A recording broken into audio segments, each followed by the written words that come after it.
My name is Seward Dart Nichols, Jr. I am a worn-out Marine from the Korean War. I enlisted in 1949 and went through boot camp at Parris Island, South Carolina. And then after boot camp, I was lucky enough to go on a Mediterranean cruise. And I was on the USS Newport News, the flagship of the Sixth Fleet of the Mediterranean Fleet. And I went around the Mediterranean Sea and stopped at the major ports, and that was a good part of my Marine Corps history. We get back from the Mediterranean. I go to Camp Lejeune, South Carolina, I think it is. And then we got orders to go to Korea. So here we are. We're young and ready for whatever. And we go to Kobe, Japan. From there, we get ready to go to make a landing at Incheon, Korea. So in order to be a good Marine, there are two things they told me you should do in boot camp. The first is you have to make a landing somewhere. The second is you have to lose some of your stripes. So if you don't make a landing and you don't lose your stripes, you're not an authenticated Marine at all. And I had a medical problem, which was not detected when I got enlisted. So they shouldn't have taken me in. They shouldn't have taken me in the Marine Corps. But they did. That's all right. I had a medical problem. It was called coarctation of the aorta, which means that the main aorta off the top of my heart was sending blood to my legs and my feet. But it was the size of a straw that you drink soda through. And so I had 2/3 of my blood going from my heart to my head and back to my heart, and 1/3 of my blood going to my feet. Okay, well, let's go back to Incheon. I make a landing at Incheon, Korea. One of 1,500 men who made a landing there. I was a heavy machine gunner carrying 4 cans of ammo for a 30 caliber water-cooled machine gun, which in World War II proved its purpose when the enemy was in front of us. So we landed Korea, and we're making a landing. I'm in an LSD with 19 other Marines, and we're all ready to run ashore. I was the 7th wave going in. Well enough, I got seasick. Never been seasick aboard ship before. Okay, I got seasick. All of a sudden the ramp goes down, and I got to take my ammo cans and my pack and my rifle, and away we go. Well, I jumped off the edge of the ramp. I hit a hole. I went down, bloop, bloop, bloop, till I hit bottom. And I'm struggling like all glory. Struggling away and struggling away. Everybody else gone ashore.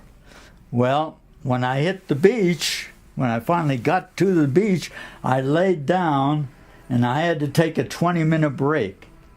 See, when I had coarctation of the aorta, I didn't have the energy of the average soldier.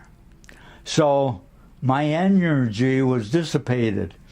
I lay down on the beach probably 15-20 minutes, and finally I got up enough gumption to head for the hills. Well, we had a high hill that everybody went up on, and they dug in to stay overnight. Well, finally I get up to the top of the hill. Everybody's dug in. I look for the Marine machine gun sergeant and told him, here's the ammo if they need it. A little late.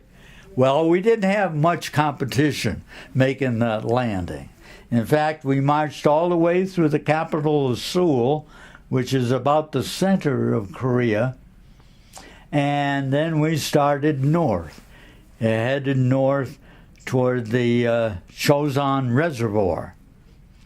Up there at the Chosun Reservoir, the 5th Marines had been completely annihilated.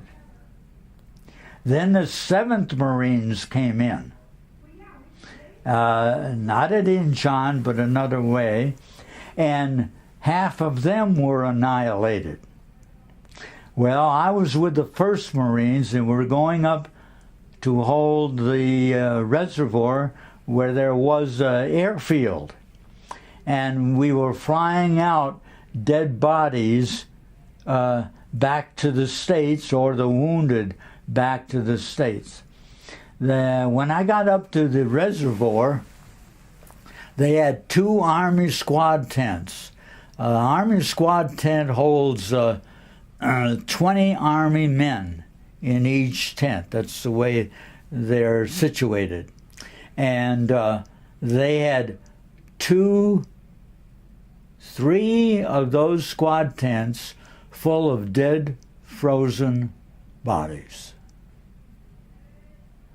In fact, in order to get them aboard ship, to pile them up, so to speak, what a thing to say, they had to break some of their arms because they were frozen bodies in order to pile them into the airplane going out. Well, anyhow, I get through Seoul, and I'm going up, and I hit a village there, and we dug in and stayed there for about 3 or 4 days. And I was with the heavy machine gun. 2 women came up to me. They were professors at the Korean University, South Korean University. And the one lady had picked some flowers in the field and brought them up to me. And she gave me a bouquet of flowers. And she said, "Thank you for being here." And the other lady didn't say anything, although they were professors at the university, they could speak English. And the one lady says, "Well, my sister can't talk." The North Koreans had cut her tongue out. Well, that was quite an experience. Anyhow, we left that village. We started north again. We set up at another village, and I wanted to wash my dirty socks. So I'm looking for a water source to wash my dirty socks. I get to the center of this village, and there's a spring about maybe 30 inches across around, 30 inches across around, and I'm ready to put my dirty socks in there to wash them. Here comes a Korean woman. She's waving her arms and kicking her feet, and she gets up to me, and I had enough common sense not to put my socks in the water. And so I understood that was their only drinking water, their only drinking source. And I didn't wash my socks in it.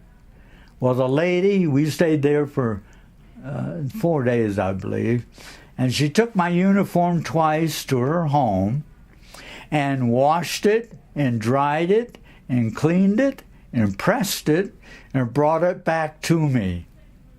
2 times she cleaned my uniforms, but I didn't put my dirty socks in her drinking water. Then I got back stateside, and I had what was known as I needed a pig valve.